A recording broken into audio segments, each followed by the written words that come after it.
Hi mga ka-pregi! So may naiwan kaming hindi nakasama sa cycles. And wait, may ano kasi ako. May naiwan kami. Sige. Madami kaming i-open talaga. Ito. Madami. Sorry na guys. Meron pa sa baba. Uubusin na namin lahat. So ito, ay nakalimutan namin. Munti ko nang matapon. Buti na lang. May binili akong ito. Yan. Cycles. Sensitive mosquito citronella patches.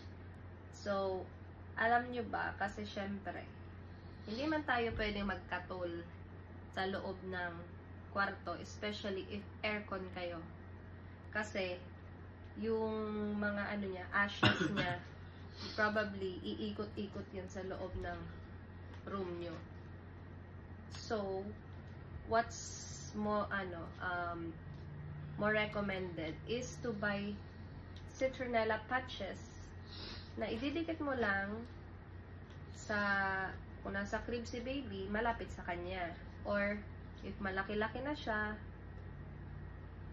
sa damit niya. Kasi syempre, hindi na siya, pag malaki na siya, more galaw-galaw na siya. Bako, sa damit siya, hindi siya direkta sa hindi siya direkta sa skin, no. Sa clothes. Sa clothes or something na malapit sa kanya. Para pero hindi niya kaya abutin. Malapit sa niya, pero hindi niya kaya abutin. Yung malapit sa kanya pero yung hindi niya kayang abutin kasi baka diretso yan ngat-ngat, di ba?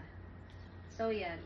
Tapos may binili ako tatlong set, which each set composed of 12 pieces na citronella patches.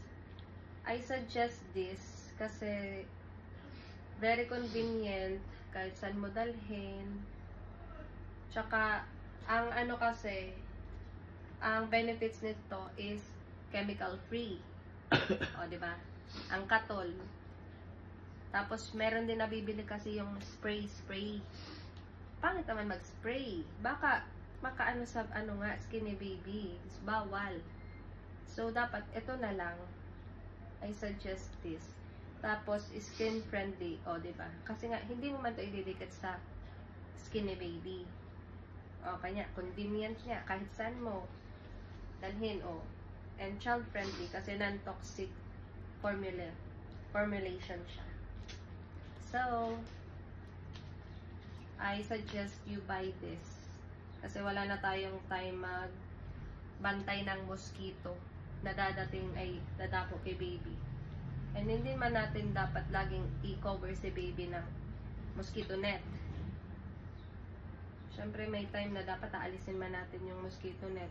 Hindi man natin mababantay ng mosquito. So, probably, prevention is better than cure. So, I suggest you buy this. Cycles ang binili ko kasi sa isang store na ako bibili. Kasama niya na yung mga naiwan lang to. Hindi namin naisabay. That's all. That's all!